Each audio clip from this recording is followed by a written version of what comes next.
Well, just your first thoughts and impressions after those first two tests, mate. First of England, how good are you? Always very worried to come on a New Zealand radio and say we're great when you've just beaten us 2-0. But I think if you look over a 2 to 3 year period, back end of Eddie Jones's reign, first 3 or 4 matches under Steve, I think the best way of describing it wasn't a fun time to be an England rugby fan.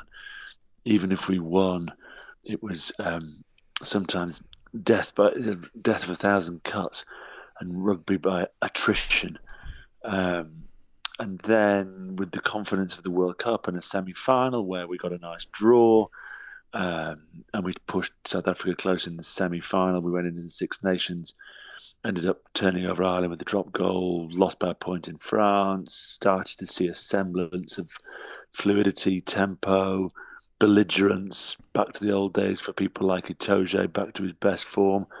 And they just carried on from there in both Dunedin and Auckland. And yeah, the results will say played 2, lost 2. But they gave us a ride. They gave us we went into the final furlong on the horse race in both games with a chance of winning. And I think they'll be hugely disappointed and frustrated by the second test. I think England had it won at 17-13, and just obviously Bowden came on and did his stuff. But even before that, we just went to the kick game in the final third too early when we could have kept ball in hand and applied more pressure. And so frustrating to not get a result out of it, but all my pals who are long-time rugby fans are back with their England rugby shirts on, proud to be a fan and enjoying what they're seeing. So there's two distinct. There is a distinct contrast in the style, two different styles, isn't there? There's Borthwick ball, which was Warren ball, which was awful to watch.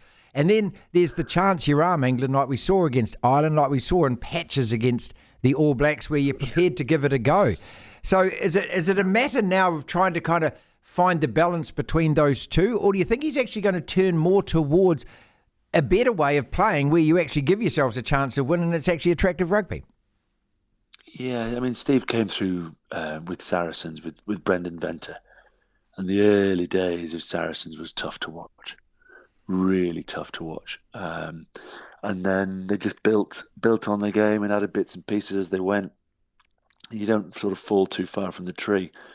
And that's how he's gone with England, where he wanted to come in and bring players like Dan Cole back and just go, we're going to shore up the set piece. We're going to be competitive at line out, at scrum and at restarts.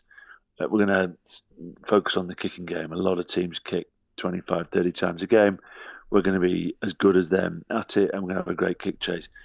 And then the bits that are often, there is an element, I mean, we're slightly making the sort of facts fit the story here and rewriting history, but there is an element that always says that the hardest thing to coach in the game of rugby is the attacking part of the game. The other bits seem a little bit more binary, a bit more cogs put in right places, and it happens.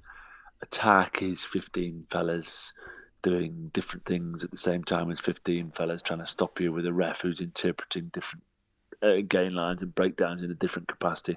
Getting all that moving in a way that functions and works against some really tight and solid defences is always going to take a little bit longer. So, I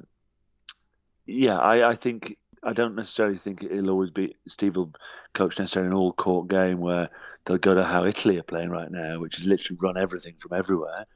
But I do think he realises that in order to win big test matches, yes, you've got to have the nuts and bolts in places, but you've also got to be able to strike from anywhere with 5 and 7 pointers when opportunities arise, and that's what's taken a little bit of time to come, but seems to be appearing now. Will Greenwood is with us. 55 tests for England, was a World Cup winner in 2003 and played 3 different Lions sides. Look, I want to get on to the All Blacks in a second because obviously here in New Zealand we have a bar set incredibly high. We've watched essentially the same group of players since the 2019 semi-final lose on average 3 tests a year, which is very un-All Black like. So, we can call it a rebuilding phase, we can call it all kinds of different things, but the reality is that there's only one gold standard in terms of the All Blacks in this country, and that's winning. I'll park that for a second. Just in terms of the last time we played you before these 2 test matches, was at Twickenham and we had that handy lead and couldn't shut the game down and come back. So has your side improved since then? Yeah, no doubt. No doubt. England are getting better. They really are. And I think it's always dangerous. Rugby is entertainment, but players don't play to entertain, they play to win. And whilst of the last 4 tests, four tests, England have lost 3, 3 out of 4, and we've beaten Japan. England fans are going, we love what we're seeing, we're back. Now, that may be because it's been a pretty low bar for a while. But however, I think a lot of people who know and watch a lot of rugby are enjoying this side. They're a nice team to watch. They're an easy team to support. I know it's not about social media and ticking boxes, but they're doing a lot of good stuff in the communication, in getting the supporters involved, in doing open sessions, in being authentic, in being vulnerable, in being realistic where they are. And you can put up with defeat if you're not being sold a load of codswallop, if you're being spoken to as adults and you're being spoken and they're saying what they're seeing and they're saying what they're playing, and that connection's hugely important.